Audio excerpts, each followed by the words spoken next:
திராவிட முன்னேற்றக் கழகத்தின் அமைச்சராக இருக்கக்கூடிய தங்கம் தென்னரசு, கே.ஏ. நேரு, பொன்முடி இவர்கள் மீது சொத்து குவிப்பு வழக்கு ஏற்கனவே நீதிமன்றத்தில் நிலுவையில் இருக்கக்கூடிய நிலையில் தற்பொழுது நீதிபதி ஆனந்த் வெங்கடேசன் அவர்கள் இந்த வழக்கை அனைத்தையும் உடனடியாக இந்த மாதத்திற்குள்ளாக விசாரணை செய்ய வேண்டும் என்று இறுதிகட்டமான அறிவிப்பு ஒன்றை வெளியிட்டிருக்கிறார். நாடாளுமன்ற தேர்தலுக்கு முன்பாக 4 அமைச்சர்களின் வழக்கு உடனடியாக விசாரிக்கப்படும் நிலையில் 2 அமைச்சர்கள் கைது செய்யப்பட்டு சிறையில் அடைக்கப்பட்டாலும் நாடாளுமன்ற தேர்தலில் மிகப்பெரிய ஒரு தோல்வியை தழுவும் என்று ஸ்டாலின் அவர்களின் கருத்தால் தற்பொழுது ஒட்டுமொத்த திமுகவுமே தற்பொழுது அதிர்ச்சிக்குள்ளாகி இருக்கிறது. காரணம், திராவிட முன்னேற்றக் கழகம் கடந்த 10 ஆண்டுகள் ஆட்சி அமையாததை தொடர்ந்து அதிமுகவில் நிலவிய ஒற்றைத்தலைமையின் காரணமாகவும் சரியான தலைமை இல்லாததன் காரணமாகத்தான் 2021 சட்டமன்ற தேர்தலில் வெறும் 3.5% வித்தியாசத்தில்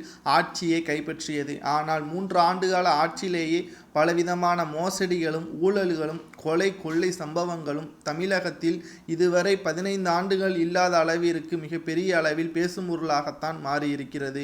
குறிப்பாக அமைச்சர்கள் சொத்து குவிப்பு வழக்குகள், தமிழகத்தில் உள்ள அமைச்சர்கள் அனைவரும் தான் முதல்வர் என்பது போல் செயல்பட்டு வருவதும், முதல்வர் இதை கண்டுக்காமல் இருப்பதும், தமிழகத்தில் உள்ள மக்கள் அனைவரும் பெரும்பான்மையானோர் தற்பொழுது வேதனையாக இணையதளத்தில் கருத்துக்களை பதிவு செய்து வருகிறார்கள். இந்த நிலையில் தான் ஏற்கனவே செந்தில் பாலாஜி அவர்கள் சட்டத்திற்கு புறம்பாகவும் பண பரிவர்த்தனை செய்ததன் மூலமாக 7 வழக்குகளில் புழல் சிறையில் அடைக்கப்பட்டிருக்கிறார்.